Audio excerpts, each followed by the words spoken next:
ఇప్పుడు ఈయన అది కాంగ్రెస్ వచ్చి కూడా 2 ఏళ్ళ దగ్గరికి వస్తుంది, వీళ్ళు ఏం చేయలేదా? మమ్మల్ని అసలు ఎవరు పట్టించుకోలేదు సార్. అసలు కేసీఆర్ ఉండగానన్నా పట్టించుకున్నాడు ఆయన, కానీ ఈయన ఆయనతో పట్టించుకుంటలేడు. మేము పొద్దున్న లేసి మేము చేస్తేనే కదా సార్ హైదరాబాద్ శుభ్రంగా ఉండేది. మమ్మల్ని ఇట్లా ఎంకేస్తే మేము ఏం తప్పు చేసినాం సార్? మాకు కూడా జీతాలు మంచిగా ఉండాలని కోరుకుంటున్నాం సార్. మీ ఎమ్మెల్యే చనిపోయింది తెలుసా అమ్మా? తెలుసు.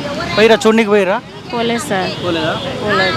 మీ ఎమ్మెల్యేగా పోవాలి కదా, అంటే చివరి చూపు చూడాలన్న ఆలోచన ఉంటుంది కదా. మాకు సాయంత్రం తెలిసింది సార్, అట్లా అని పోలేదు. మంచోడే ఉంటుండేనమ్మా? మంచోడే. అవునా? కలిసిరా మీరు ఎప్పుడు ఎమ్మెల్యేకి ఏదైనా సమస్య ఉంటే పోయిరా? పోలేదు సార్. మమ్మల్ని ఎవరు దగ్గరికి రానిస్తారా సార్? మేము పని చేసేటోళ్ళు అంటేనే అసహించుకుంటారు.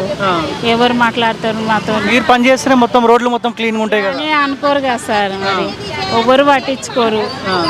మా పిల్లలు ఏంది, మా ఖర్చు ఏంది, మాకు తిండి ఏంది, అవన్నీ వస్తాయి సార్.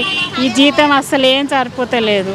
పిల్లలు చదివించుకోవాలన్నా రూమ్ రెంటు అవన్నీ ఎట్లా చాలా ఇబ్బంది అవుతుంది సార్.